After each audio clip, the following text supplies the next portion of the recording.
Okay, hello. Government health warning. I'm going to be a little bit more somber than usual today. Uh, we not only have the pandemic of COVID-19 raging through the country at the moment, we've had an epidemic raging through this country for years, and it's still raging through the country, and it's exacerbated now even by COVID-19 and the restrictions that a lot of people have to go through. And that epidemic is called suicide. So if you find this sort of thing distressing, stop. Stop now. Don't watch any more of this. Um, I'm not here to give advice. I'm not here to give advice. I don't have advice to give. I'm not here to preach to you. I'm not here to tell you what to do. Uh, I've no qualification to do that. All I have is words, words, words. And I came across these words by the American poet Maggie Royer, and they just hit me like a sledgehammer. And what I'm hoping they will do is speak to people who may have lost a friend or a loved one or a member of their family because that person took their own life. And I think we all know somebody like that. And also, I'm hoping it might speak to somebody who might be in that awful, awful, dark place thinking about this.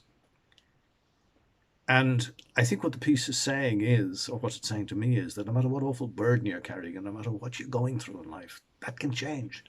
But once you take that act, perform that act and take your own life, that's irreversible. That's not going to change. So like I say, if you're going to find this distressing, stop. If not, I hope it speaks to you the way it spoke to me. The morning after I killed myself, I woke up. I made myself breakfast in bed. I added salt and pepper to my eggs and used my toast for a cheese and bacon sandwich. I squeezed a grapefruit into a juice glass. I scraped the ashes from the frying pan and rinsed the butter off the counter. I washed the dishes and folded the towels. The morning after I killed myself, I fell in love. Not with the girl down the street or the middle school principal, not with the everyday jogger or the grocer who always left the avocados out of the bag. I fell in love with my mother, and the way she sat on the floor of my room, holding each rock from my collection in her palms until they grew dark with sweat. I fell in love with my father down at the river as he placed my note into a bottle and sent it into the current. With my brother who once believed in unicorns, but who now sat in his desk at school, trying desperately to believe I still existed. The morning after I killed myself, I walked the dog. I watched the way her tail twitched when a bird flew by, or how her pace quickened at the sight of a cat.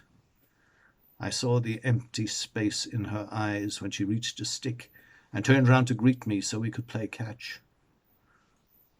Saw nothing but sky in my place.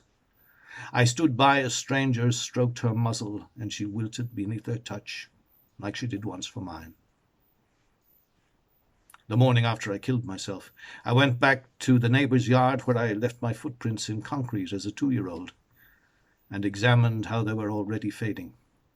I picked a few daylilies and pulled a few weeds and watched the elderly woman through her window as she read the paper with the news of my death.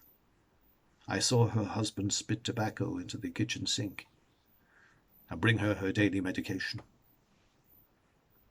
The morning after I killed myself, I watched the sun come up. Each orange tree opened like a hand, and the kid down the street pointed out a single red cloud to his mother. The morning after I killed myself, I went back to that body in the morgue and tried to talk some sense into him. I told him about the avocados and the stepping stones, the river and his parents. I told him about the sunsets and the dog and the beach.